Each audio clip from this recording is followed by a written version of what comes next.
Turun telakka hiljenee lokakuun jälkeen ainakin vuodeksi.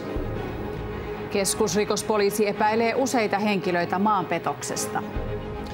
Monet vanhemmat ovat alkaneet epäröidä lastensa rokottamista. Suomea markkinoidaan nyt tosissaan design-maana. Ylä-Lapissa otettiin varaslähtö hirvijahtiin.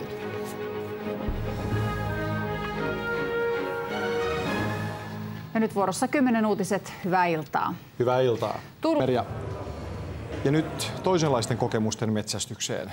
Maija. Niin, Ylä-Lapin hirvimiehet pääsivät tänään muuta Suomea aiemmin hirvijahtiin. Pohjoisen kunnissa on jo vuosikymmeniä toivottu aiempaa jahdin aloitusta, muun muassa talven varhaisen tulon takia.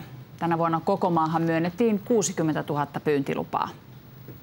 Viimeisiä ohjeita jaetaan Ylimuonion jahtimiehille aamuvarhaisella. Nyt täällä päästään hirvijahti jo syyskuun alussa, kun muualla Suomessa saadaan odottaa kuun loppuun. Se marraskuu, joulukuu, niin 2 pimeää vastakkain. Ei me voida pyytää silloin. Vielä jos paljon tulee lunta, niin sitä, että pääsekö muutaman 100 metriä vahvan lumen aikana mettään, eikä näe mitään. Hirvimetsälle päästään tänään Muonion lisäksi Enontekiöllä, Utsjoella ja Inarissa. Tämän vuoden 60 000 pyyntiluvasta puolet myönnettiin Suomen 3 pohjoisimpaan riistanhoitopiiriin, Lappiin, Ouluun ja Kainuuseen. Ylimuoniossa ensimmäinen hirvi kaatuu pian jahdin alettua. Se vaan meni semmoisen 2-3 metriä pitkän tien tämmöisen aukon ohi. Ja mulla on vinsteripyssy, minä vain nousin istumalta ja latasin ammun. Osa tutkijoista epäilee varhennetun jahdin vääristävää hirvikantaa. Saaliita seurataankin tarkoin, jopa kaikkien hirvenpäiden toimittamista riistanhoitopiirille suunniteltiin.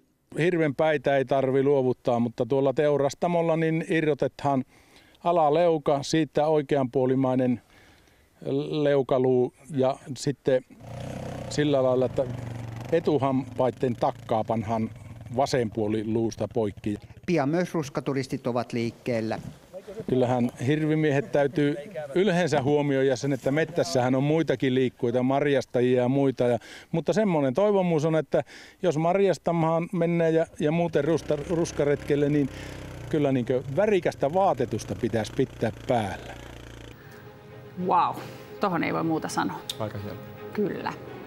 No nyt sitten päästetään Pekka uudestaan ääneen kertomaan niistä myrskyistä ja varsinkin siitä intiaanikesästä. Näkemiin. Näkemiin.